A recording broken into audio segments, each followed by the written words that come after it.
Welcome to another edition of Conscious Connections, where we explore soul centered conversations that awaken truth, inspire healing, and remind us of our divine power. I am your host, Dr. Deborah Carson, the founder of the Fear to Freedom Project. And I love to sit down with beautiful souls who are transforming lives through their gifts, their stories, and through their wisdom. And together we move beyond fear right into freedom, one conscious conversation at a time. And in this short 4 episode series, I'm sitting down in sacred conversation with medicine women who work in deep relationship with plant spirits as teachers and guides for healing, particularly across the emotional and psychological landscapes where fear, trauma, and disconnection have taken root. These conversations are not about substances or altered states. More, they are about relationship, responsibility, and remembrance, and how plant intelligence, when approached with reverence and proper guidance, can support emotional clarity, nervous system regulation, and a deeper return to self trust. This series is an invitation to listen differently to the plants, to the body, and to the wisdom that emerges when we choose healing rooted in integrity rather than urgency. And today's guest is my lovely sister, Pamela, an Afro-indigenous medicine woman, culture keeper of the Kiskaya, Taino, and Masoko Bwiti traditions, and a Harvard trained neuroscientist whose life was transformed through ancestral healing after surviving colon cancer by returning to her lineage's indigenous medicine. Pamela now travels the world teaching nature based pathways to wellness, to self mastery, and the preservation of ancestral traditions. Welcome to the Fear to Freedom Project, Pamela. Welcome, my sister. I love you so much. I'm so glad you're here. Miyari, hi. Thank you so much for having me. I'm super excited Yes. to be here. So I'm Yes. very, very grateful to you for having me on here. You are so special to me because you were the medicine woman um that led me in ceremony, and it was my first introduction to a plant ceremony in that way. Of course, we all know the intelligent plant cannabis.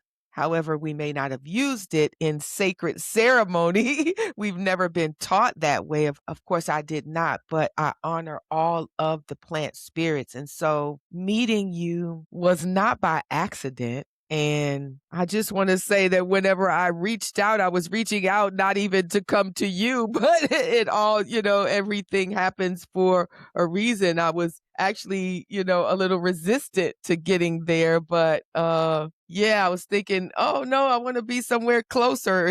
but life brought me to you. And so I want to just it's important, this conversation in this series, because I believe in the plants. I've been called to them, and I believe in this medicine for healing people, and not in the traditional sense that we have been taught or through Western culture. And so I want to dig right in. You come from a long line of healers. This is your pathway, and it seems to have been given to you at a very early age, but yet you kind of moved through neuroscience and the corporate world, right? So tell me a little bit about how that started and then what called you back to the ancestral path. Yeah, good question. I feel like my my grandma used to ask me all the time something very similar. It's like, what drove you to leave us and then come back? Um, Yeah. but no. So, when it comes to even coming from a long lineage of healers, I want to be clear. In indigenous tradition, we do believe that everyone is a healer. I mean, it is your role to heal yourself. That is one of your prime responsibilities in life, just as an individual, right? A responsibility to yourself, to your soul, to your calling, to your family. But for me, when I say that I come from a long line of healers, I'm talking about people that were designated by the community to hold this particular task. As a community that is very much dependent on people holding particular roles for us to survive, right? Who are the people that are going to be collecting, let's say, who are going to be doing the agricultural work? Who are the people that are going to be doing the healing work with the roots and the herbs? Who are the people that are going to be doing the teaching? Who are, and so on and so forth, right? I come from a mountain village community in the Dominican Republic. So for that reason, it is you don't have any other option but to learn the plants and the herbs, the roots, like what is nature, as our older brother and sister, how do you interact with nature as a sibling who can really bring these master lessons and help you come back into balance, which is what wellness is and what healing is at the end of the day. For us, is not about symptom management, it's really about being centered, being balanced, understanding who you are in the larger system, the role that you play. So for me, I think like many children, you don't appreciate where you come from. You think it's boring or silly. I know for us in the Dominican Republic, which is Quisqueya, that is it's Taino. So, allá in Quisqueya over there, even in the city, they make fun of us for being country. You guys talk different and all these other things, right? Most people still in my family, there's a lot of agricultural workers. I mean, nature's our thing, so they make fun of us all the time. I definitely fell victim to that, I think, of thinking like, wow, like we are backwards, we're not practicing real medicine. And then once we got TVs and radios in our community and I started seeing and like learning more about America and the opportunity to go to like the United States of America came up for me, I was like, oh my God, like I want that. I want to wear a suit and I want to be on planes and I want to be like on the phone and taking calls and writing things on a notebook. Like that is the And life. stressed out. Stressed out. I'm like, I love it. Like a little clickety clack of the heels that you see, I was like, this is amazing. Just mostly because it was so different. Right. And everything that the propaganda really that you get as a young kid.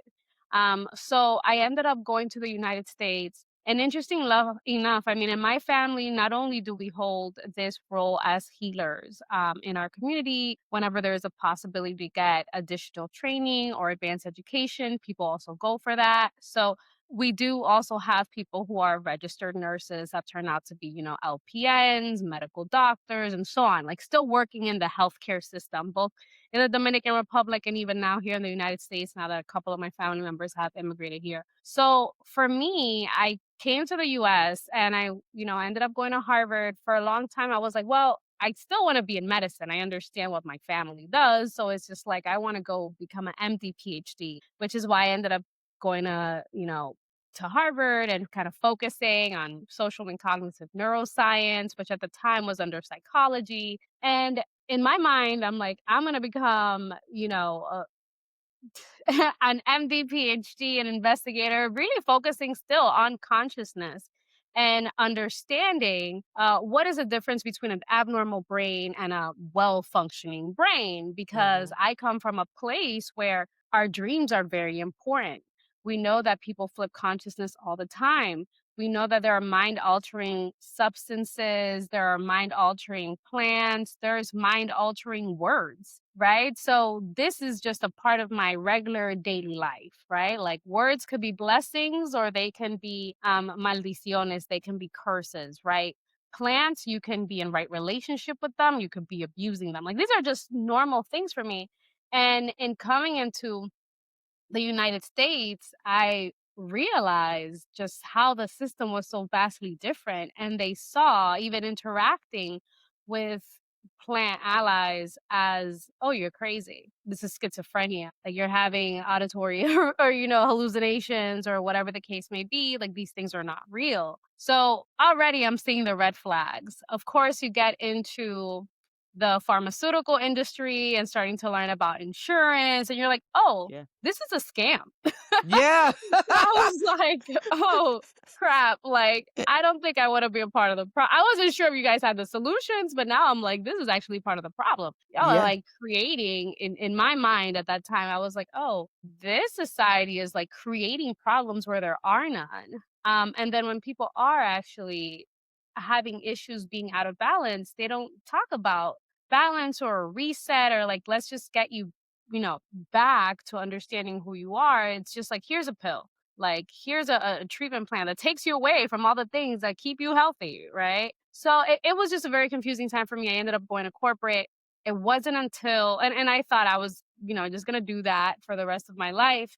Because you fall into the system, the 9 to 5 and all that. America is very Yeah. good at kind of getting you in that system and convincing you that that is the only way to be successful and to be happy. And although I was miserable in corporate, I was like, well, I'm doing the clickety clack and I'm doing the airplane thing and I'm doing the writing on the notes like I saw when I was younger. So things must be I must be doing it right.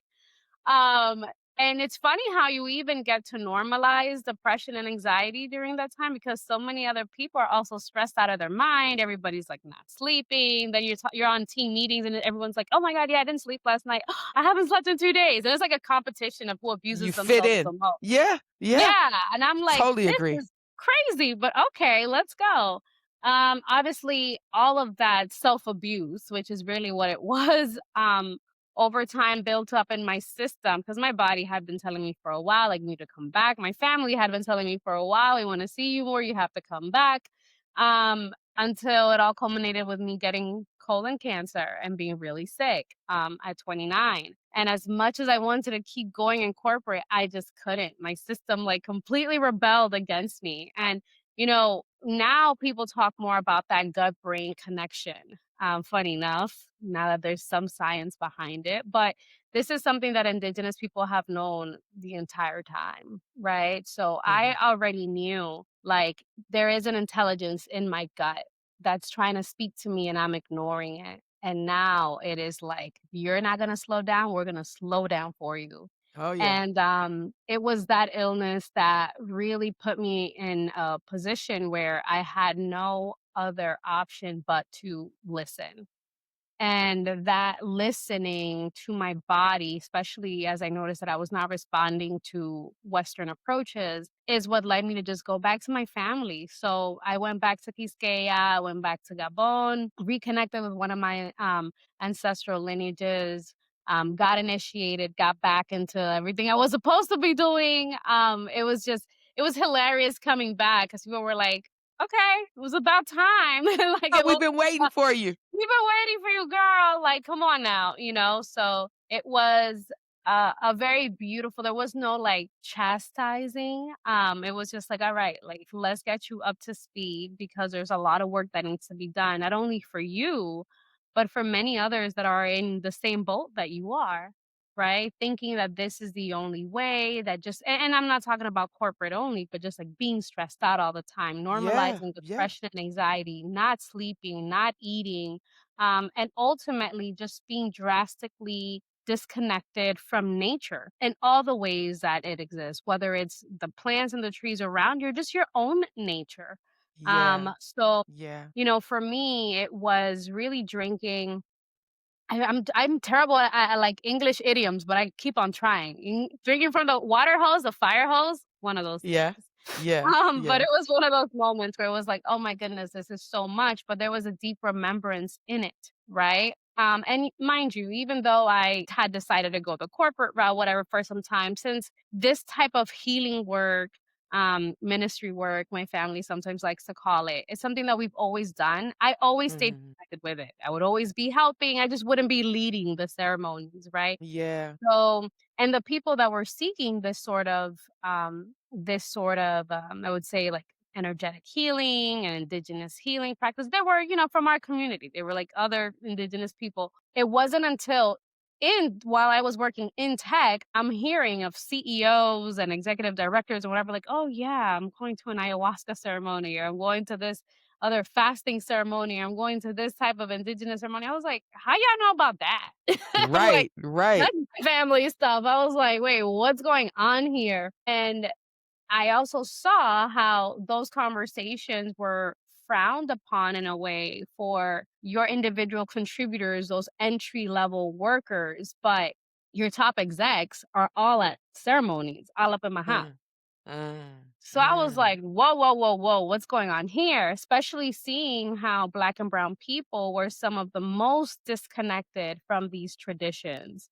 And Yeah, how much, when you even introduce a conversation, for many of them, it was like a mix of disbelief, demonizing, whoa, what is that? Like, yes, that's yeah, creepy. And I was like, wow, like this is all very interesting. And I started digging more into that and even like trying to understand how the tentacles of colonial Christianity yeah, have wrapped themselves around the spiritual consciousness and intelligence that we have, and has been like yes, suffocating it for many people. Um, and this is not to say, oh, all Christianities, but I strongly believe people should do and follow whatever works for them. But there is definitely a difference between the colonial Christianity that many folks in the West were taught to believe, and were how they were taught to see themselves. yeah, yeah, And the core of many of these traditions, whether it's Buddhism, Christianity as it really is out there in the Middle East, and Islam, and so on and so forth, that's constantly trying to tell you about loving yourself and about yeah, being in harmony and about peace. I'm like, yeah, we do this for yeah. relationships. Talk so much about peace. There's so much war. Yeah, yeah, yeah. You're answering the questions because I was gonna ask you about how do you think colonialism has impacted us emotionally and or not spiritually because we just talked about that, but really physically, because you touched on it. The pharmaceutical companies Mhm. give someone a pill. This pill is gonna solve the problem, and the Yeah, problem is being disconnected from your true self, right? absolutely. The natural ways of our ancestors, and I love that conversation. I really do because the retreat that I went on changed my life, and it's so funny that your ancestors were like, "Girl, we've been waiting for you when you went back." So I went on a shamanic journey. I was guided to have a shamanic journey. I don't even, I didn't know what that was, but I was guided to it, so I trusted Mhm. it.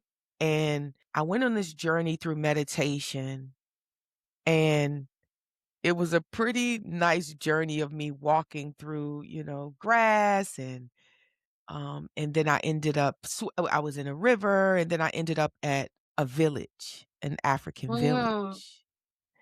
And I was greeted by a woman and two young girls who wanted to present me with a shawl like you have on that was handmade. And so they gave that to me, and then I was guided to an elder, a really, really old, wise elder who did Mm. not even use words to talk to me, but I was able to understand.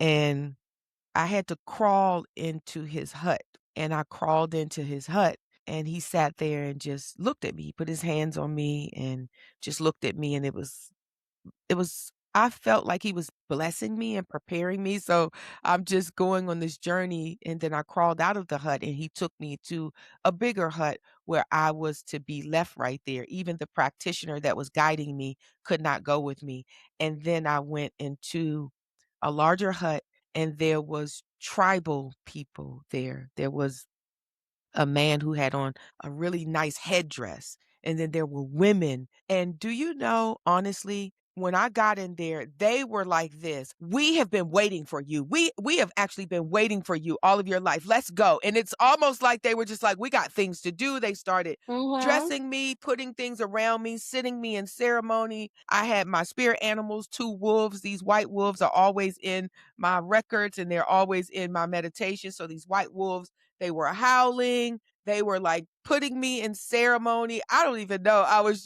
It felt so good, but it was like they said, "You're a shaman. We've been waiting for you all your life," and they just started working, and I'm like it No. was just funny. I was aware, but I felt so good, and then I had to leave. I did not want to come back from that meditation. I did not. I didn't wanna come back from that place, but it's so funny you said that because I just had that experience in meditation where they were like, "Girl, we've been waiting for you." It felt like they had been waiting for lifetimes, you know? Yeah. Honestly, that's what it Yeah, felt waiting like. for us to wake up. To wake up, right? And I like that. Okay, so you talk about the plant spirits as teachers rather than substances.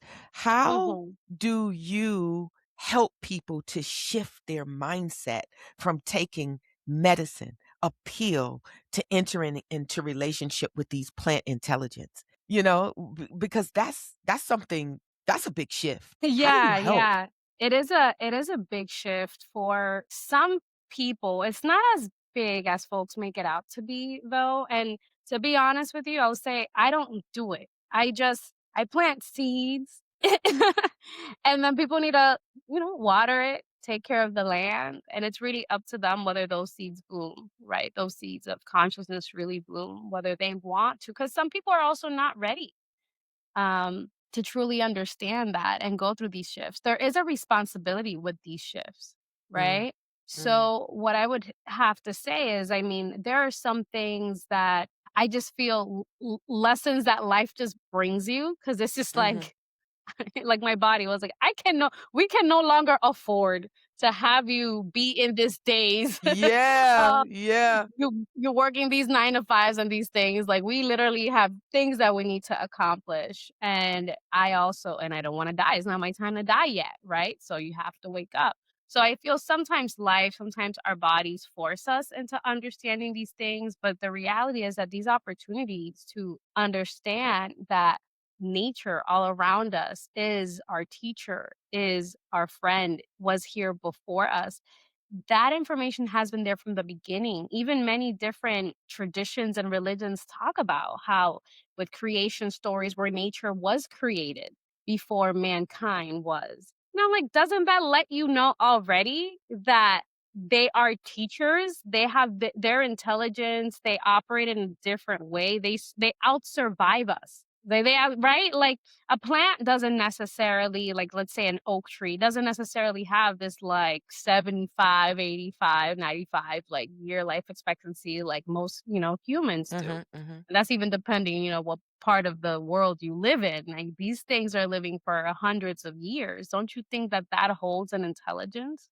right? Same with many animals. So truthfully, the information is already there. What's important sometimes, and what some folks go through when people are like, I'm in my awakening or whatever, usually if for some reason around their 30s, for many people, is like a little mini awakening life crisis, is really seeing just how much and how hard this mainstream society works to disconnect them from the reality that they are more than their physical bodies, that there is this life force, this source energy, right, that connects all of us. And how it is very important for us to take care of nature so that it takes care of Ye us. How, when yes. we abuse nature, the result is always misery. There is no outcome, there is no mathematical equation where you can continuously exploit and abuse nature and you live a happy, joyous life. Right? Like, Yeah. if that was the truth, we wouldn't have billionaires and people who are extremely wealthy unaliving themselves and ending their lives, or with depression, with anxiety, struggling with substance abuse, and, hurting themselves in different ways. Yeah. And to be frank with you, a lot of these folks are some of the most unhappy people that I know, Yeah. right? So Yeah. there really is just no way getting around abusing nature, whether that is abusing human beings or abusing, our plant allies or animal allies, and living a happy, fulfilled life, right? Yeah, I totally So agree. I think it's like sometimes people, whether it's in their 30s or in their 40s, as they are now in corporate or working in these structures, they're realizing, oh my God, this is not a way to live.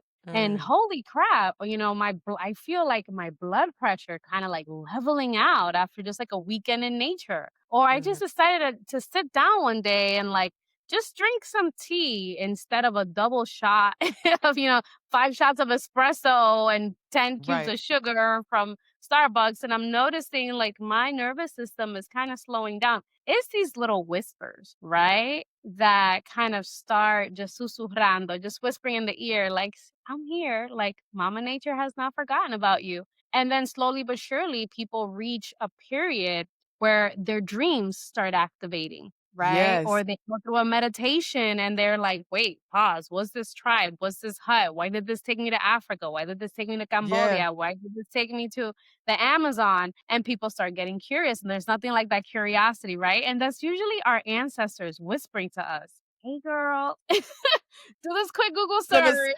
I Like, was gonna ask you that, like, do you believe that like, I know the ancestors have definitely, they speak. We may not believe that, but I was gonna ask you, do you believe that the plants call us? That they speak to us absolutely. before we even get to the plants? Because sometimes I hear Absolutely. people say, "Well, plant medicine or plant intelligence is not for everyone." And I just disagree with that. Plants are for everyone. Maybe they're not ready to accept it or to shift their consciousness, but it's not that nature is not for everyone. I just believe that nature is for all of us. But you believe that they're speaking to us before we even get there, right? Oh, absolutely. Absolutely. I mean, it's not it shouldn't even be a revolutionary statement. We're constantly in communication with everything around us. Like that's just how we are built, right? Like these I feel when the plants behind me need water or when they want some sunlight, when they actually like don't want some sunlight, they're like, "Girl, you're roasting me out here. Like, come close the blinds." Yeah, I yeah, feel that, and we even feel it amongst ourselves with friends, right? When you're like, "Yo, let me go call my homegirl. Let me go call my homeboy." And they're like, "Oh my God, I've been struggling, girl. How'd you know?" Right? yeah. And you could say, "Oh, I had no idea. I just woke up with you on my mind." Or like, "You've been on my mind, Deb. Let me send you a text." And all of a sudden you're like, "Girl, I've been thinking about you too." How does that work? Because we are more than our physical bodies, Yeah. right? We have this soul, right? This energy that does travel and interact with everything around us, whether we want to consciously acknowledge it or not, right? Mhm, Some people mhm. are very scared of connecting with plants or connecting with their soul. They think that they're going to be some dirty, ugly monster. And it's just like, absolutely not. Like, the monstrous thing comes from that disconnect, right? From that neglect, right? It fools you into thinking that you being and honestly that's kind of mainstream society. It fools you into thinking that by you coming back to yourself you're going to actually lose yourself when it's the total opposite. So Mm. yeah, these plants when they see you out of balance, because think about it, I mean they do it with each other, right? If they see that, hey, we're getting way too much water, plants, a forest system is constantly interacting to say, okay, well, what do we do? Who actually needs the water? Who doesn't? These things are going to die. So that means we're going to have to do this. We're going to have to reorganize. They're constantly in conversation to coordinate how do they continue surviving, right? Same thing Mhm. when there are fires. They communicate about that as well. Now people are learning about like the fungal systems and the networks and how they all interact. Well, guess what? That's awesome. I'm glad that y'all have some words for it now, but like that has been happening for millennia. Right? And that's the thing. What always makes me laugh in society is people are like, "Oh, now that we have words for it, now that we have a scientific article on it, like now this is true." And it's like, "No. Like Yeah, this has been true for millennia. yeah. These are just some of the rules of life." And for indigenous people, even though we have been talking about this and this is at the center of a lot of the ways that we sit with medicine, um because of colonialism and this like emphasis on certain languages, like if it's not in English, like it's not valid. Mm, yeah, We have to deal with that a lot. If there's no, like I said, academic paper on it, if Harvard's not teaching it, then it's not valid. If it's not peer reviewed, then it's not valid. So it's just like, yeah, oh, so you're really discounting like thousands of years that we have been yeah, working with these plants in this way, just exactly. because it's not in this particular paper format, MLA format, APA format, and all of these structures, honestly, that you created. Yeah, So, I you know, totally agree with that. Mhm. so when you're talking about the shift, Yes, medicine, food is for everybody, but you have to accept it because Mhm. that is what's going to determine whether it's going to be a very beautiful or a jarring experience for you. Ultimately, this is a gift, but a gift that you don't want to receive, that you're not receiving with your hands wide open, is going to feel like a burden, right? And that's what I often see. At the end of the day, food is for everybody, right? Like our bodies Yeah. need food.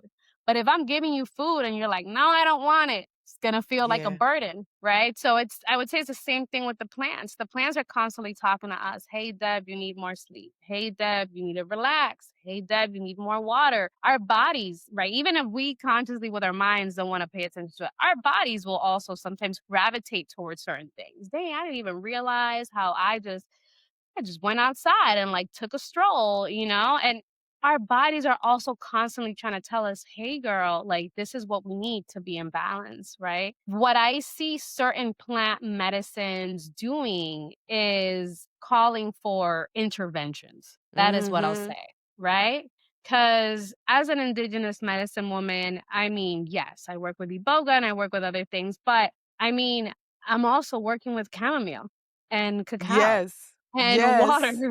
and Yes. lavender and, like, all of Yes. these things, they're all plant intelligences, right? Like, they're Mhm. all teaching us things, they're all helping us out in different ways. So, it's just really important to remember, at the end of the day, the most important thing is for us to be in balance and in connection with ourselves, Yes. right?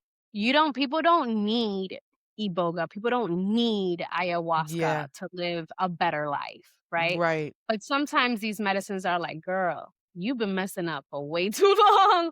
We need to kinda, Come like, here. bring you back." Yeah, exactly, like, "Let's have a quick conversation, let's have a quick Yeah. talk." And, it's not these medicines are not to be abused either, like, the Right. goal is not for you to be sitting in an ayahuasca ceremony or any boga ceremony every single week, every single month. No, Mm, right? Like, mm. these plants, these teachers, these roots need to be treated with reverence and respect, right? You go to them only when you need them, only when you're like, I'm stuck. I'm trying to figure this out by myself. I need to have that conversation with my mentor, right? Yes, That's that when, is true. I mm-hmm, love that. I love that because I do that with Iboga and I really get answers. And sometimes the answers they're all like, just bring me back to myself. So you have to be prepared to be honest with yeah, yourself whenever you sit with Iboga. I just have to say, because I have, but you have to be ready to be honest with you, right? right. Because Iboga is teaching you about you. It is not anyone outside of you. And that is what I think I was ready for, honestly, because I showed up. I love that and I am going to do everything in my power with all of my passion to acknowledge the indigenous scientists of this world and the worlds before us, the times before us, because you're right. If I'm not mistaken, I heard that pharmaceuticals are actually derived from plants, but it's chemicals that are added from it. So that should give us um, some level of understanding of what plants are to us and to everyone else. It's just that they're being altered. But if we go back to our original state, the original intention of the plants, then we can kind of understand this and try to, transition from that consciousness, that thinking about pharmaceuticals and the Western medicine. I did not, I would never have a plant in my house because I seem to always, they would die. And so my mother, my grandmother, my sister, they all, if you look at their homes, they have plants and flowers all around and their grass outside. And I was just like, yeah, that's not me. I'm not about to plant, dig in the soil. I don't wanna do it. But so since being kind of called when I came back home, I was like, I wanna have plants in my home. So I went in Walmart and 2 plants, literally, they called to me. They were like, "It's take us home." So I took them home. I was like, "Are you kidding me?" I was, like, looking around in Walmart like, "You talking to me?" And I did. I'm like, so I went and got the plants and took them home, and they are beautiful. They are thriving in my home. And the other day, I came into the living room, and I have about 4 or 5 of them in there, and they greeted me. I could not believe that. I was like, they were just like, "Hey, look, we're thriving. You're doing great." Like they were just honoring what I was doing with them, like giving me, I guess, like a little push up, like you're doing a great job. And I was like, "Oh my God, y'all are talking to me." I just kind of ran around. I was like, I love you. Thank you so much." And my daughter came to visit a week ago and she was like, "There are live plants in here. They are thriving." And she was just kind of shocked. So I really love this connection with the plants. I really do, and I honor it. It's not something that I'm taking very loosely or lightly because I know what my resistance was just to a houseplant. And so, Mhm, yeah, so I'm really thankful for that. I want to move to Iboga just mhm. a little bit because it's described as a medicine that teaches you truth and self mastery, right? How does your work within that psychological and emotional landscape, how does that help people to like confront their fears and their fragmented pieces of themselves or their avoidance? Because I could tell my story and I don't want to. This is your show. Yeah, because I came with fear, avoidance, and fragmented pieces of my identity. And I feel very different since sitting with Iboga. That is a plant that I really honor. It is on my altar, and I honor that medicine. I honor the wisdom. And yeah, so how can that help? How has your work in that landscape helped people to to understand that parts of them and to heal those parts of them, work on those parts of them? Oh, I do want you to tell your story. I think it would be so fitting. I mean, this is what I'll say, right? This medicine, Boga, it's coming from, I mean, the scientific name for the shrub is, Tabernanthe boga. What we use is the root bark of it, really traditionally. And this medicine is about truth. It's about your senses. What can you see? What can you hear? What can you smell? What can you verify? Is about being deeply grounded in the here and now as and seeing that as a way to happiness, as a way to satisfaction, as a way to truly enjoy and see life for the beautiful gift that it is, right?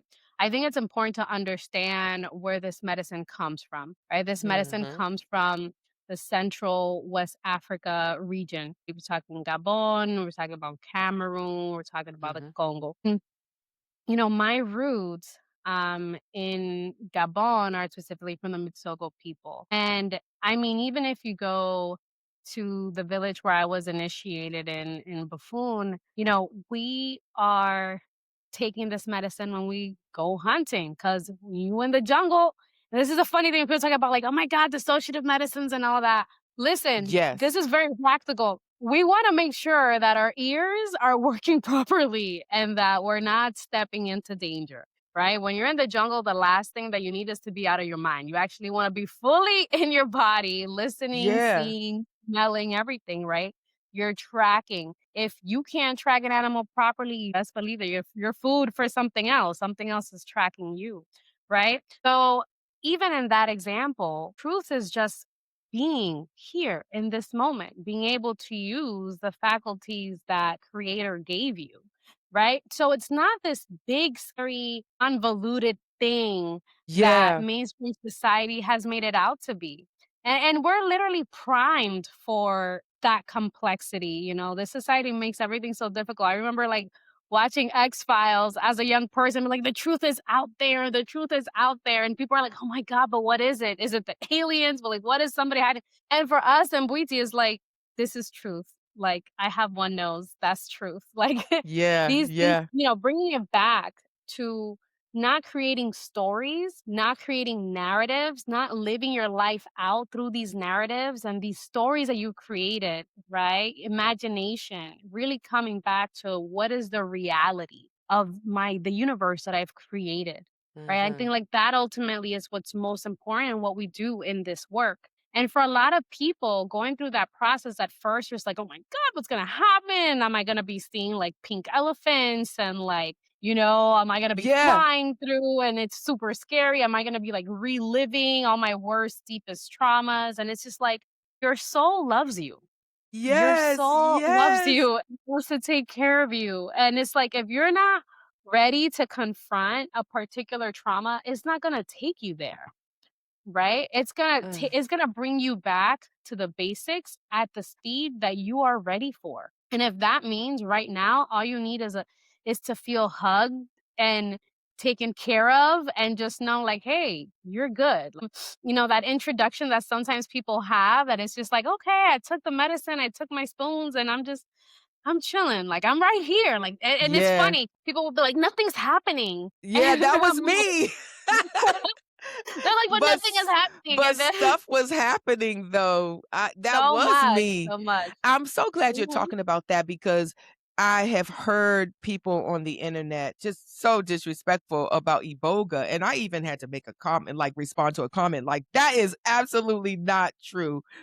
They were talking about, negative spirits and, all of these things that was not my experience with Iboga, and I'm no different from anyone else, so it's not like it would something special would happen for me and not for you, and so I was not out of my mind, I was not out of my body, and those senses are like, I could hear everything, I was able to feel, and the one thing, if you remember whenever it was like the conference, like discovery conference I had to have with you, and I just wanted to know if I would be able to meet my soul. That was what I wanted to know, like, "Will I meet my soul?" And you were like, "Yeah." And I'm like, "What?" Like, I'm all in, and I wanna say to the audience that is listening that I met my soul. I was able to even look in the mirror and see my soul, like, it was so brilliant, and I've been through meditation before where I have met my soul, but that was just, like, so glorious to look in the mirror and see it. Reflection was me, mhm, but it was like this glorious reflection, and then the journey to meet my soul, and even after the retreat, because we were in Fire Talk and you talked about abusing nature. So I was like, what does that mean? Like going out and cutting down trees or killing plants? mm, Because, I'm thinking, I have killed so many plants. I don't want to abuse nature. And you were like, no, you are nature. mhm, Abusing yourself. And that resonated with me because I thought about how much I have been abusing myself or that I was, even just in mhm. my thinking. Just my Yeah, thinking, the thoughts that I have absolutely. about myself, that self-deprecation, that is abuse. That's abuse to nature. And so that's one of the Absolutely. teachings, the Bwiti teachings that has stuck with me. Don't abuse nature. And I remember coming after I was back and I was driving down the street and I was kind of, just going in on myself a little bit and my soul jumped out just like it did on the journey. It poked its face out and reminded me that you said you would never do that again. I couldn't believe it. I was Mhm. like, "Okay, I'm so sorry." I was just like, I love myself. Like, immediately, I was, like, reminded. My soul was like, "You said Yeah. you would not." And I promised, that I would not. Yeah, so, um, I love Iboga, and but I also know that you work with Kambo and Cacao. What is Kambo? Can you talk about that really quickly? Yeah, so I'll before we switch over, I did wanna say something Oh, okay, I'm really quick sorry. here about Iboga. No, no, no, you're fine. So, when it comes to Iboga, people are like, "Well, how do I prepare? I'm really scared. Is this gonna happen? Is that gonna happen?" What's important to know is that there's nothing to fear. But what this medicine is gonna do is hold you accountable. It is gonna give you an opportunity for change, a very real opportunity for change. I mean, we've been talking about the spiritual side of it. I have a neuroscience background, so I have to kinda touch really quickly on, like, neuroplasticity Yes, and just some of the science absolutely. behind this medicine because it really is the smartest, just my goodness, by far, the most intelligent plant spirit I've ever encountered. And mind you, I come from a family that works with, Amazonian, Caribbean medicines, in addition to our African ones. But I will say Iboga is the master teacher. Right? Mm. And when it comes to, the stuff that we're talking about with the soul and the mind, because in Iboga ceremonies, we are constantly talking about, the mind and how it's used, it's really important to understand that Iboga is a neuroactive medicine. This is a medicine that promotes functional and structural neuroplasticity. And I just wanted to really quickly, I know I'm like nerding out, No, but no, you quickly nerd talk out about because this that. is very important. Yes, nerd out. Go ahead. Yeah, and people can definitely do their own research into this because once again, this medicine is, kind of has caught the eye of many researchers, and they're constantly trying to figure out how do they continue isolating compounds and creating their own medicines. Right now, ibogaine is like the talk of the town because it tends to interrupt addiction. Well, how does this work, right? Because at the end of the day, no, Iboga was not given to us just for us to use if we have an addiction to a substance, but it is whenever we have an addiction to anything that is causing us to self abuse, whether that is the way that we talk to ourselves, the way that we're thinking about things, things that we're putting in our body, right? And the reason why I quickly wanted to touch on functional and structural neuroplasticity is because Iboga is a medicine where this has been confirmed as one of the ways that it works, right? When it comes to the functional neuroplasticity, what I'm talking about is that Iboga has been found, like there have been many scientific studies at this point done to explore and show how it changes how our existing neural circuits communicate, right? And what I'm Mm. talking about is that it changes and it makes it kind of like resets your neurotransmitter balance. It kind of shifts. If there's one region of the brain that's been just dominating for a while and it needs to quiet down, it will actually do that, right? There's changes in synaptic strength, the strength of the synapses in your brain, right? And a lot of these calming sensations and this grounded feeling that people get during ceremony is coming from that, right? Because that can happen in minutes, that can happen in days. The part that I want to quickly touch on and that I'd love for people to also research is the structural neuroplasticity part that not every plant medicine has, right? Yeah. And that structural neuroplasticity one, we're talking about now physical changes in your brain's architecture, right? So this is really cool because we're talking about the formation of new synapses, new connection.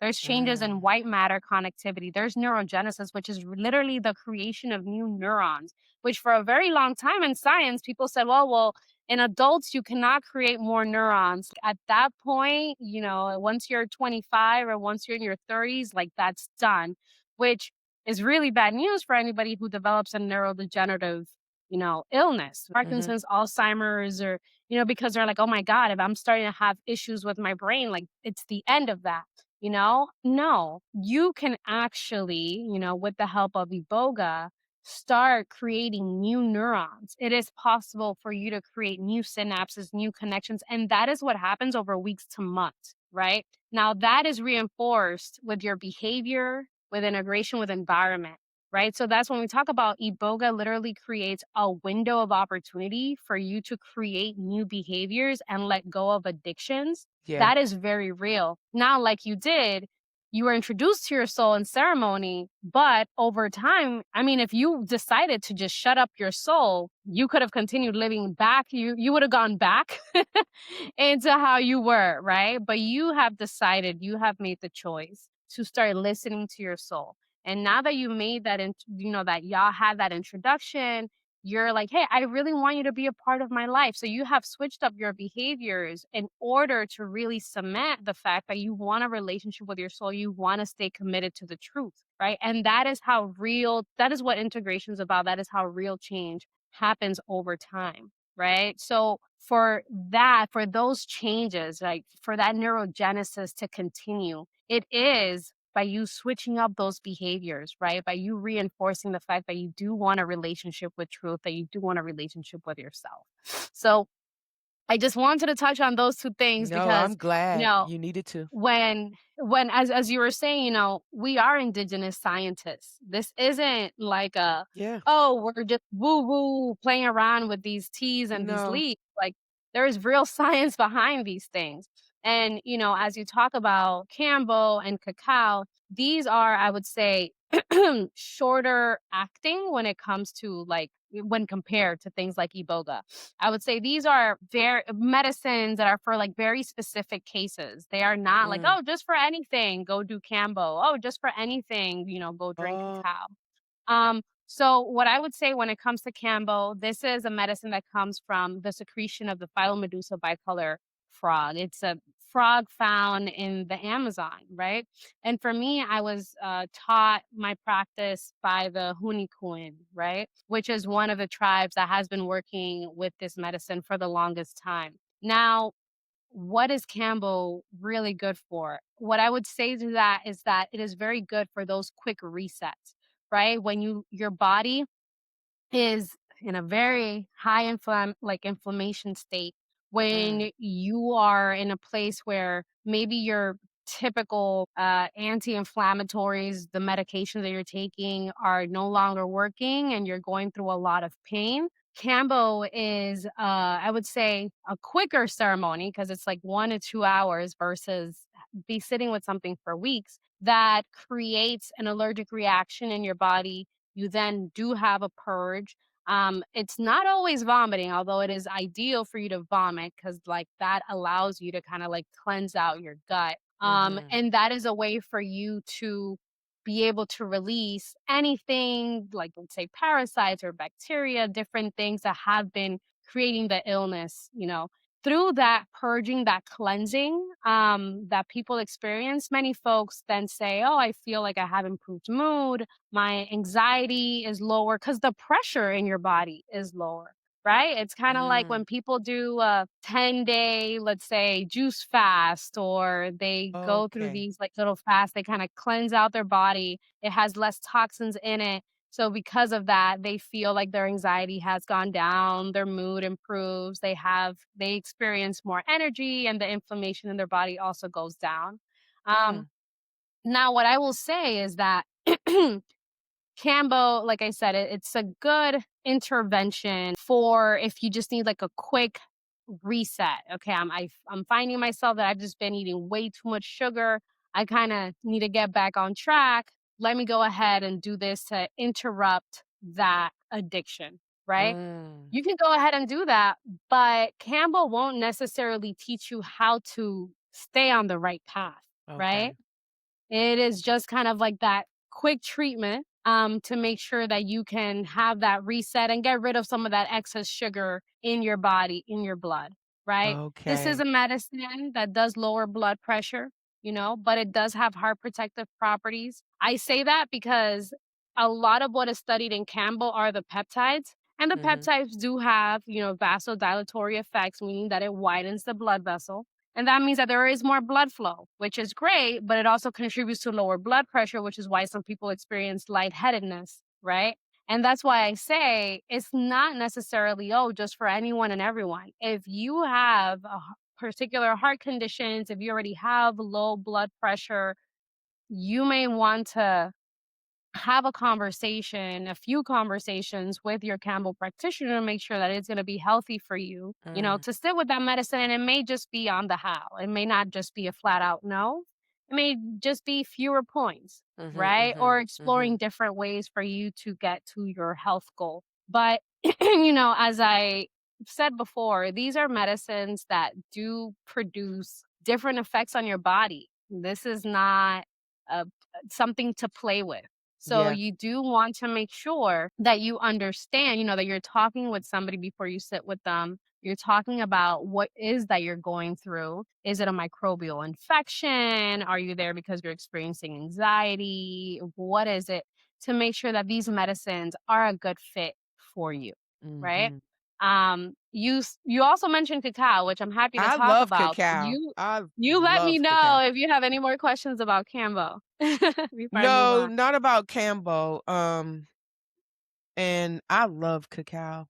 I really do. I had my first ceremony, and I am being led to just go a little deeper with it. So my girlfriend just called this morning, she's like, and she ordered your cacao, and she's like, "I had a ceremony with your cacao." So she's like, "It didn't taste the same way. I want to know how you made it." So I'm like, "Okay, did you get the one, does it have anise and, bay leaf and every" she's like, "I got that one, but it does not taste like you did it. It's something that you're doing." And so, "What kind of pot did you use?" Whatever, whatever, and I said, no, I it is the same kind, you know. I just wanted her to know that, my intentions are set with this medicine, beautiful, beautiful plant, and that, I didn't just cook it. I had my intentions set, I prayed over it, I was Yeah. grateful for it, I have been called to it, I didn't know why, so I kinda talked to it, and I do all those things actually, and so she said, "Are you serious?" Like, "Yes, it's not like, is it a certain pot or Yeah. anything?" So, I told her that she can come and I will, help her to cook it and just show her the Beautiful. intentions, set and kinda sit with mama cacao, but yeah, what do you I love that medicine. What do you say about it? I love that because that's the thing that people sometimes forget about these medicines. They are meant to be done communally, like be done in family, be done with friends, be done with people that you love, right? Even with Iboga, I mean, if, with Iboga, yes, if people absolutely need a one-on-one, I'm happy to do that.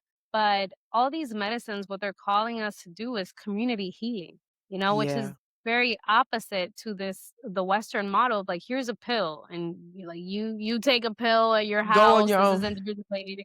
You go on, pick your journey. Every single person has like their own kind of set of pills that they're all taking, and for medicine, especially cacao, which is something that I got from my mother and she got from her mother. And today, um, Jaragua cacao is something that we offer that is still being done by my mother and grandmother. It's a family medicine, Now, the funny thing is that cacao ceremonies don't necessarily exist in indigenous culture. And this is something that I love talking about because people are like, but I just went to a cacao ceremony and you host cacao ceremonies. So cacao for us is an offering, right? It's an offering sometimes for other types of ceremonies like seasonal ceremonies or New Year, whatnot. Cacao, corn, yuca, these are offerings that come out of love, right? Mm. But when we sit with these medicines, something like cacao that is, high in flavonoids, so it is something that it's a heart medicine. This is cacao for us, especially in my family. It's the medicine that we make when we gotta have hard conversations. When the women get together and we're like, okay, how do we problem solve for this or that? Or who do we have to pray for? It is the medicine that we give our kids. And we don't even call it medicine. It's just my mother and grandmother drink cacao every day. They're not gonna tell you I'm drinking medicine.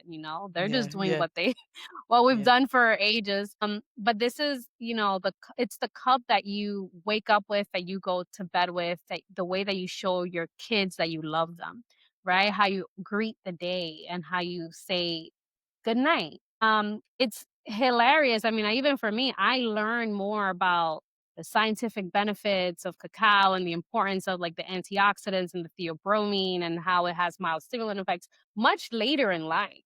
Yeah. But my body knew that because that's just how we sit, with this medicine. I love all the research that's now going on about how like, oh, cacao lowers, the bad LDL cholesterol and it lowers blood pressure and it improves blood vessel function. I'm like, that's wonderful. But what this medicine is really about is making sure that you're paying attention to your heart. Heart. Yes, exactly. Yeah. Yes. It's like, and with that comes, just as you're talking about, setting intentions, Yeah, talking to your medicine. Like yeah. we discussed earlier on in this conversation, these plants have a consciousness. Like they have opinions. They have reminders for you. They care about you because Yes. they didn't care. Like your well being is part of their well being. And that's something that human beings sometimes forget. Like we're all interrelated, we're all connected. Everything is connected. So we really do have to care for one another if we care about ourselves, right? Mhm. And what cacao does is it kind of prepares you to do that, to be warrior and to do everything you got to Mhm. do in your world by reminding you to start with you first, to check in with Mm. your heart, to talk to Yes. it. Okay. And that is like kind of how we start the day. And yes, we have 2 blends. We have one with sugar, we have one without sugar. When we go into ceremonies with it, because having a ceremony with cacao is almost something that we've had to teach the West because people just don't know how to appreciate and sit with a plant. Like, they don't know how to, Yeah. like, sit with a cup, right, and have intentions. Is that intention, that part that adds the ceremony aspect, right, to sitting with these things. That is what the ceremony is the intention versus just drinking it, In a group. without Yeah. in a or just watching TV, drinking cacao, Yeah, and like yeah. just doing it mindlessly, right? Because when we talk about mindfulness, what does that really mean? It's just bringing attention to what you're doing. And that's what the ceremony aspect of it is talking to it. It is setting your intentions. It's saying, hey, man, I'm dealing with this. I don't know how to solve for that. I'm worried about this. I'm a little sad about that. And just being very honest with yourself. There need to be more studies, honestly, about just the therapeutic effects of getting real with yourself. Yeah. Just Like just just being being honest with you. right, exactly. Just being honest with you and about like, hey, no, you know what? I need help right now. I need to go call a Yeah. friend. Instead of this thing that we do, which is like, okay, I'm just gonna put my head down, I'm just gonna grind, I'm just gonna keep going. Right. And then that is why I oftentimes talk about the dangers of hyper individualism. Mm. Right. And then when you pair it with perfectionism, which is a whole nother lie, oh, now you're seeing people with, experiencing the effects of chronic stress and having cardiovascular illnesses in their 50s, needing Yeah. heart surgery in their 60s, right? Like somebody even dying of a heart attack in their 50s and 60s, like that should not be a thing. That is abnormal. Like that is not okay, you know? Mm. Yeah. So for cacao, it's such a beautiful medicine because even the little bitterness of it reminds you to stay in the present, right? It reminds you to stay here. And I love how even though it can for some people they experience it as less bitter than others, especially if you're used to it. But, even with its bitterness, something that it has so many mood boosting benefits, right? The energy that it gives you is so much more steady, like that than that cup of coffee that a lot of people are like used to taking, right? That theobromine is just such a nice, like leveled energy boost. Like you feel the I'm telling serotonin you. and the dopamine and Yes. it then you add the herbs that my mother and grandmother have been working with for such a long time now. And it adds all these anti-cancer and like anti-inflammatory benefits, just boosting the medicinal properties of the blend. And it's just such a beautiful gift to give your body. That cacao is just like a little offering to your body, Yes. is what Oh, I I would say. love this. So Yes. it's a medicine that really has a special place, in my heart, something that I've been taking since the womb, whether I wanted it or Yeah. not. And it is truly an honor to be able to offer my family's blend to the outside world. I mean, they think it's hilarious and they're confused. When I say hilarious, what I mean is like they just find it ironic. They're like, "Don't they know how to make cacao? Like everybody makes cacao. No. Like this is just No, no, no. normal. Like, why do they Mm. want hours?" And I'm like, "No, mama. Like, not everybody knows about cacao and the importance of having like those moments to yourself. Like those quiet moments where you just kind of like say, "Thank you, cuerpecito. Thank you, Mm. body, for everything that you've helped me do over the last few days. I What love what you. what'd you I say? "Thank you, appreciate your body." How do you you." say that in your language? What did you say? Oh, it was just in Spanish. I was just What saying how gracias, yeah. cuerpecito. Okay, yeah, I like Yeah, this. yeah. No, So you're right. It's like an offering, and it's been there are different cacaos from different, areas, Mhm. Peru, For sure. Guatemala, and I didn't know that, so I'm exploring with them. They're on a block, Yes. not already blended, and they have Mhm. different tastes too. My Mhm. intention is the same, but I have just been led to kind of explore. So, yeah, I really love, cacao. I remember having that ceremony. I just wanted to share it with the ladies that came to celebrate my birthday, and so instead of throwing back shots, I wanted to throw back shots of cacao. So I had it all Love prepared, it.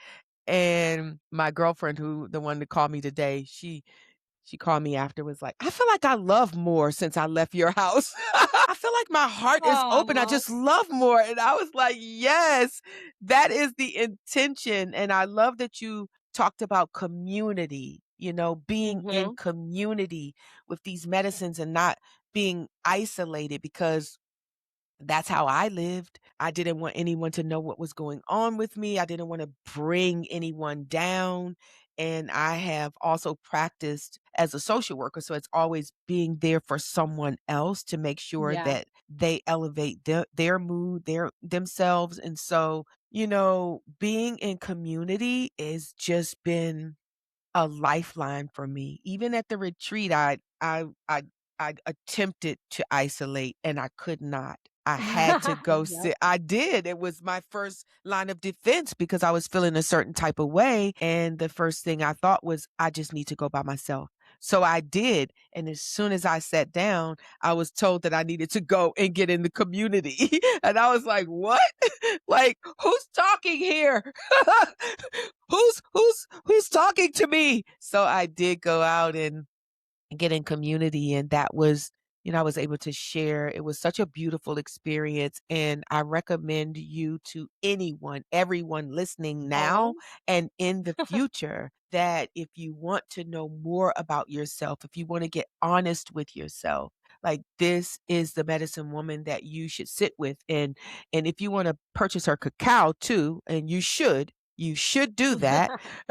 It's gonna be in the show notes, Yao Yao Wellness, and you can, donate, and you can purchase cacao. You can, set your intentions to work with her, send her a note. We can do all of those things. Oh my gosh, I am like over an hour, and I have not even gotten to half, not even a quarter of what I was gonna say. I mean, I'm serious. Okay, so I wanted to talk about the Bwiti teachings.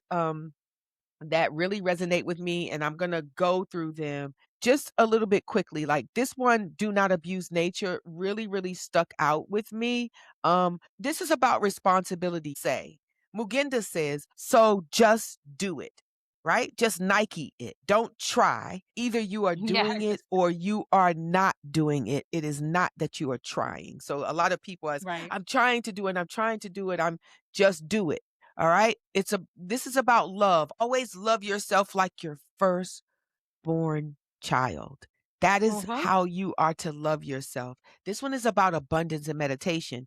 There will always be a supply of abundance of whatever you need and want in this world, because sometimes we think we are rushing, we are competing, and we think that we have a time, we're on a time schedule. I have to have this baby by this time. I have to have this job by this time. I have to have a home by this time. And it's like we are rushing against time, competing to get to some destination at this certain time. And really, the journey is the destination. This Mhm. you're on it, right?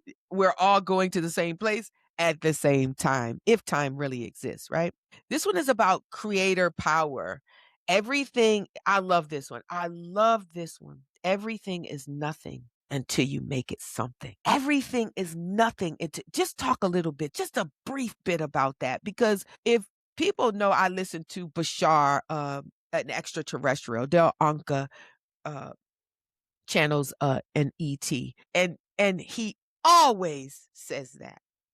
Everything Mm. is nothing. And always, this is where I heard it. And then the Bwiti teaching is, everything is nothing until you make it something. He's like, life has no meaning. You give it meaning, he always says. Speak about Yeah. that a little bit.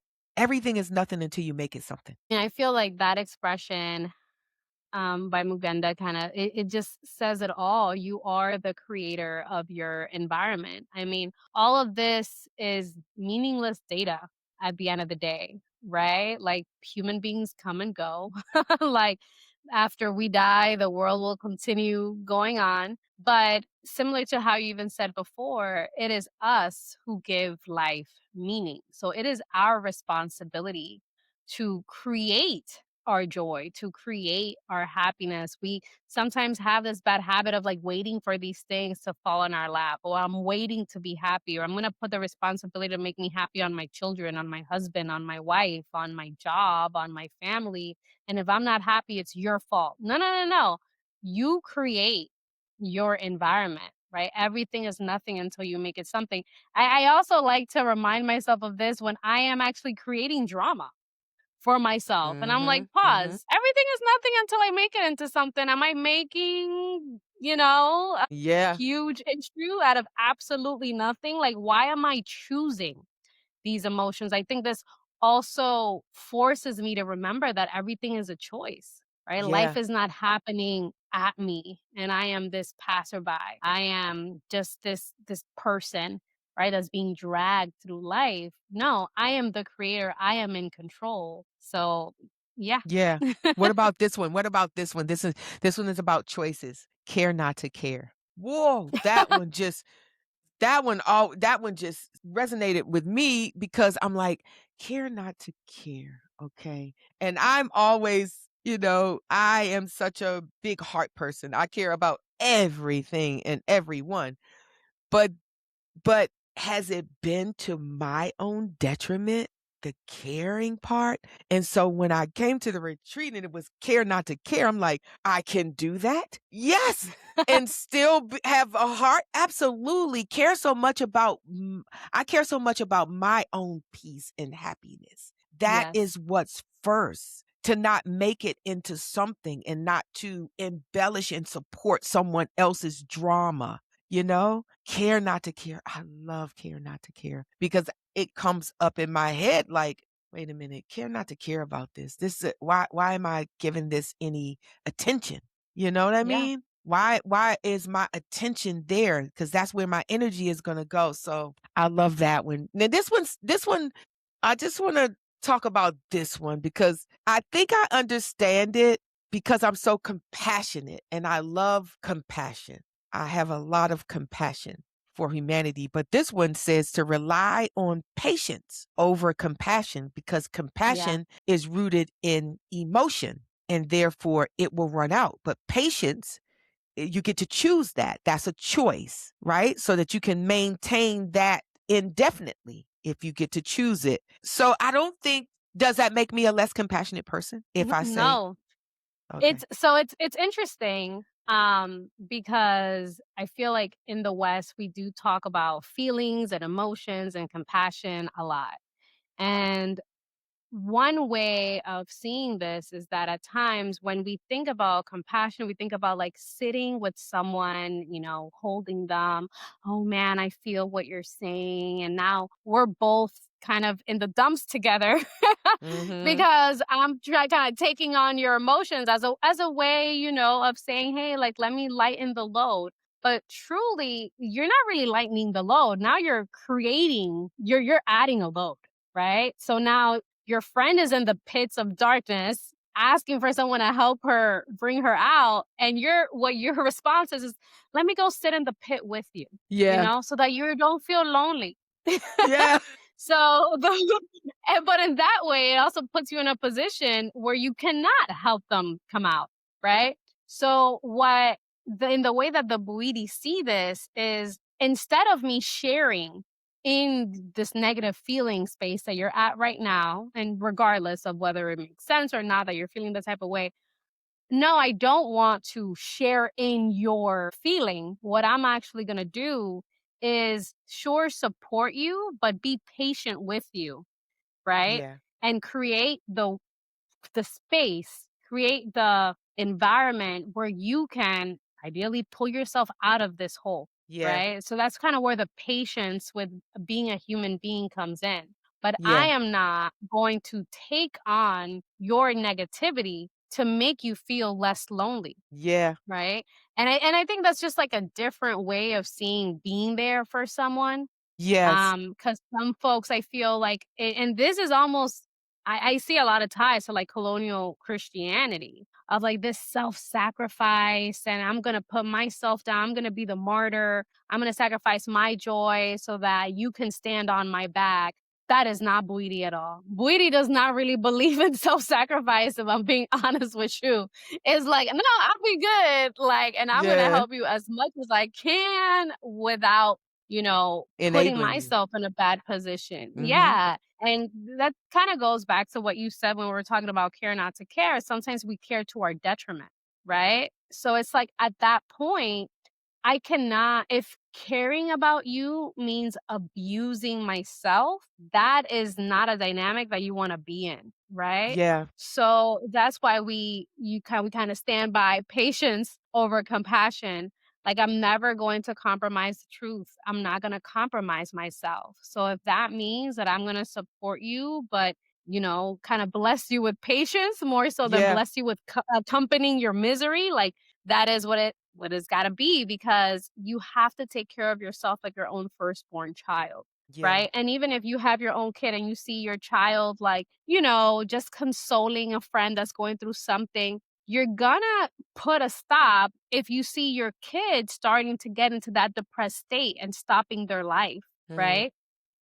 Because now they're taking on that emotional burden and now taking on emotions that are not even their own, Yeah. right? So Yeah. that's a little bit of where that teaching is coming from. It's like, be patient. I see parents doing this all the time. Oh, be patient with your friend, we'll support them in a different way. But no, like, don't go into the pit of that despair Yes. because we see that a lot in the society and we do it a lot. This is the peer pressure too. I'm drinking because I'm sad. Here, have a cup with me. Here, have a cocktail with me. And it's like, no, and we constantly cross our own boundaries, Yeah. right? To Yeah. be there for people. So Yes. Bwiti is Yes. very anti that. That's why they're like, I I'll be love patient that. with you. But I'm Yeah. not gonna share your negative like share in that negativity, share in that darkness, take on that dark. Yes. I totally agree. Bwiti teaches you to have your own agency. You see, you're Yeah. responsible, right? You cannot claim victimship in this tradition. You cannot. And Yes. so I love that. I really do love that. This is we have to draw to a close because you are the longest interview I have had. I stop at like 40 minutes, but you have to come back. Please, you are always welcome back here. But after working with these medicines, integration is very important. What does true integration look like for someone? Why is that so important? Yeah. As I mentioned before, with the ceremony, it just opens up a door, right, to a possibility of what your life could look like. It is planting the seed of information. It's planting the seed of like, hey, be aware that you have this superpower, right? That you can do this, that life could look differently. But it's your responsibility to walk through that door and to commit, and recommit to yourself every day. Now, during this time, of course, you're going to be tempted with the familiarity of going back to the misery that you know and love, to the patterns that you have been following, even though you know that they're bad habits, but that's just what you've been doing. So a lot of times, when people go back, even though they feel better, they do get tempted with regressing. They do get tempted with taking a few steps back. So that integration is what we were talking about before, is that choosing and re-choosing of yourself. Yeah. Is you saying, hey, I was given a window to change my brain. I'm gonna make sure that I'm gonna reinforce these behavioral changes every single day, right? That's what integration is. It's not only saying, okay, I am aware that I should care not to care, but I am choosing to apply this teaching every day is Yeah. saying, "Hey, I know that I have this information now, but I'm gonna put it to work," right? Yeah. And putting it into practice. Because at the end of the day, you're not gonna get muscles just by buying a gym membership. You have to show up. And it's not just showing up at the gym, you have to pick up some weights, if you wanna put on muscle. You have to get on the treadmill or get on the Mm. bike if you wanna do some aerobic exercises. So, it's just about that recommitment to yourself.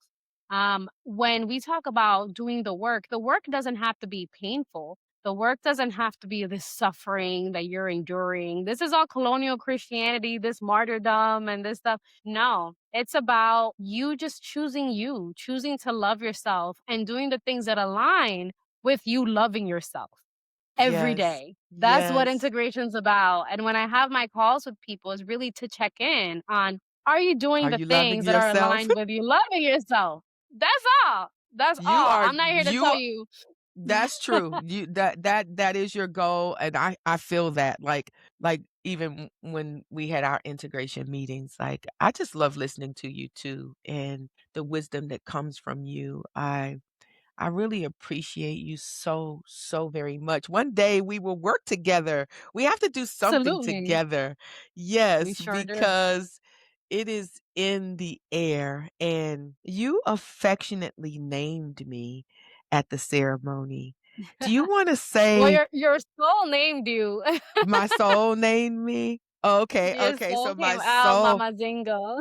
Mama Zingo, and it's so funny how that happened because when I was in my 20s, early 20s, I went to a naming ceremony and I was given the name of Nzinga Zola. And when you said Mama Zingo, I was like, how could that be? That was like over Yeah. 28 years ago. And I didn't even I I just I just went because I was in worked in this environment and that is what was called for at the time, but I never used that name because in my head I'm like, that's an African name. I'm not African, you know?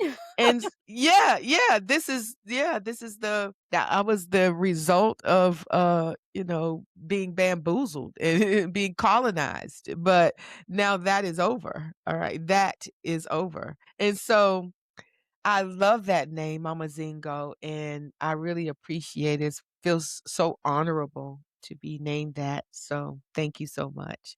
Um, all right. So I'd like to ask all of my guests this couple of questions. What are you most excited about in life right now? What am I most excited about? I am very excited.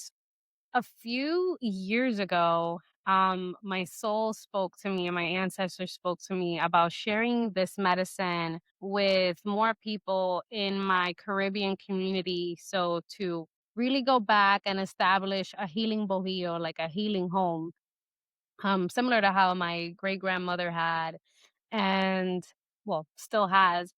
And to do it on the mountain, right? Because right now a lot of people have moved to kind of like the cities or the towns at the base, close to the highway, and they're like, no, no, go back up where y'all come from, and set up that healing bohio, in the mountains. And I'm glad to say we're able to do that. Yaya Wellness was able to do that with its partners and the community of people that it serves throughout the world last year. So what I'm most excited about is continuing to just grow that space, to invest that it's a small, cute little home in the mountains of the Dominican Republic. We're going to be having a ceremony in March. We Mm, have some spaces left, so if anybody is interested, please let me know. yes. But yeah, it's just, the way that we do medicine is not about having 20, 30, 40 people in a space. It's really about a couple of us coming in together as a family and having really honest conversations because we all have, we hold a different piece of that puzzle. Uh-huh. And there's always something to learn. There's wisdom to absorb from everyone, no matter what point in life they're at, gender, sexuality, their background, any of that. There's so much wisdom in all of these different lived experiences. So I'm just really excited to be offering this medicine. Um, to the land. There's so much healing that the Dominican Republic, also as a land that has been colonized, has had to do that is needed, especially on the healing that African side, because we do have a lot of racism in Latin America and in the Caribbean. So Wow. that is the project that I'm really excited for, just introducing more people, more Afro descendants to this medicine and allowing them to reconnect with a medicine that's so just it's here, it's soul medicine. it's soul Yeah. medicine. So, Soul yeah, medicine. Yeah. doing my Yeah. doing my small part in that Yes. reconnection is what I'm excited for. I love that, and to connect with this retreat that's coming up in March, that information will be in the show notes so you can take part in this. The next and final question is, what does moving from fear to freedom mean to you? Moving from fear to freedom means looking in the mirror and choosing to smile at myself and to laugh at just the Mm. silliness of life. Yeah. Like, I'm someone that has dealt with depression and anxiety and, negative self-talk in the past. And even now, sometimes it rears its head and I have to put what I've learned into practice. And something that always brings me back is, and my family used to force me to do it when I was little, is I'll be like crying and mad about something and like just wrapped up in the mind. And then I'll look in the mirror and I'm like, ooh, I'm much cuter when I smile.